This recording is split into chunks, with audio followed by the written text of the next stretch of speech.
इस वीडियो में हम क्लास 9th का एक्सरसाइज 1.3 का क्वेश्चन नंबर 9 को सॉल्व करेंगे। तो देखिए डियर स्टूडेंट्स, क्वेश्चन नंबर 9 में हमसे क्या कहा गया है, classify the following numbers as rational और इररेशनल। यानी कि इस क्वेश्चन में हमें टोटल 5 पार्ट्स दिए गए हैं, हमें इन सभी में से बताना है कि कौन कौन सा रैशनल नंबर है और कौन सा इररेशनल नंबर है। तो देखिए पहले पार्ट में हमें दिया गया है रूट 23।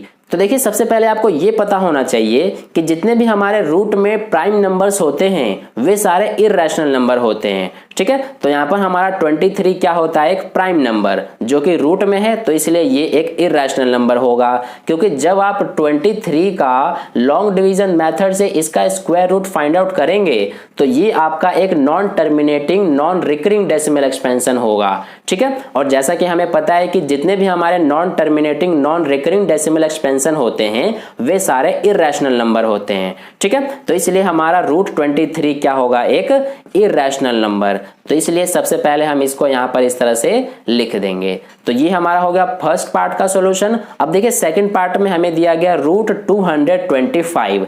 तो हम रूट 225 को इस तरह से 15 इंटू 15 लिख सकते हैं, क्योंकि जब हम 15 मल्टीप्लाई 15 करेंगे तो हमारा 225 ही आएगा। अब हमने इस तरह से क्यों लिखा है, क्योंकि जैसा कि हमें पता है कि जो हमारे रूट में सेम नंबर्स होते हैं अगर उनके पेयर बनते हैं तो हम एक बार रूट के बाहर लिख लेते हैं। तो यहाँ पर आप देख सकते हैं 15 का हमारा एक पेयर बन रहा है, तो इसलिए इसको हम रूट के बाहर इस तरह से एक बार लिख लेंगे। ठीक है, यानी कि जो हमारा रूट 225 है ये एक परफेक्ट स्क्वायर है। ठीक है, तो इसलिए 15 हमारा इसका आंसर हो जाएगा। और 15 को हम p बाई क्यू के फॉर्म में लिख सकते हैं, क्योंकि 15 के नीचे कुछ नहीं है तो हम 1 कंसीडर करेंगे, तो इसलिए ये हमारा p बाई क्यू के फॉर्म में लिखा जा सकता है। इसलिए ये हमारा क्या होगा, एक रैशनल नंबर होगा। ठीक है, तो इस तरह से ये हमारा सेकंड पार्ट का सॉल्यूशन हो गया। अब देखिए थर्ड पार्ट में हमें दिया है 0.3796। अब ये हमारा किस तरह का डेसिमल एक्सपेंशन है, तो ये एक टर्मिनेटिंग डेसिमल एक्सपेंशन है, क्योंकि ये हमारा 6 के बाद खत्म हो गया, यानी कि स्टॉप हो गया।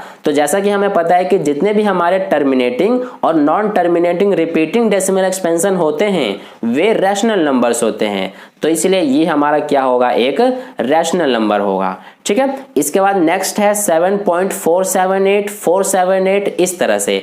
तो यहां पर आप देख सकते हैं कि जो ये हमारा डेसिमल एक्सपेंशन है ये एक non terminating repeating decimal expansion है, क्योंकि यहां पर 478 जो है ये रिपीट हो रहा है। सबसे पहले 478 ये रहा, फिर 478 हो गया, फिर आगे भी हमारा 478 इसी तरह से चलता जाएगा, यानी कि यहां पर हमारा 478 रिपीट हो रहा है, इसलिए ये एक non terminating repeating decimal expansion है। और जैसा कि मैंने आपको अभी बताया कि जितने भी हमारे टर्मिनेटिंग और non terminating repeating decimal expansion होते हैं वे रैशनल नंबर्स होते हैं। ठीक है, तो इसलिए ये भी हमारा एक रैशनल नंबर होगा। इसके बाद नेक्स्ट है हमारा लास्ट 1.101001 3 टाइम 0 1, ये हमारा 4 टाइम 0 है। तो यहाँ पर ये देख सकते हैं आप, जो हमारा ये डेसिमल एक्सपेंशन है ये एक non terminating non recurring decimal expansion है, क्योंकि ये खत्म भी नहीं हो रहा है, यानी कि ये हमारा टर्मिनेट भी नहीं हो रहा और ये रिपीट भी नहीं हो रहा है। सबसे पहले 1 0 है पॉइंट के बाद, फिर 1 00 है, फिर 1 000, फिर 1 4 टाइम 0, इसी तरह से इसके बाद 1 5 टाइम 0, इसी तरह से ये चलता जाएगा, खत्म नहीं होगा।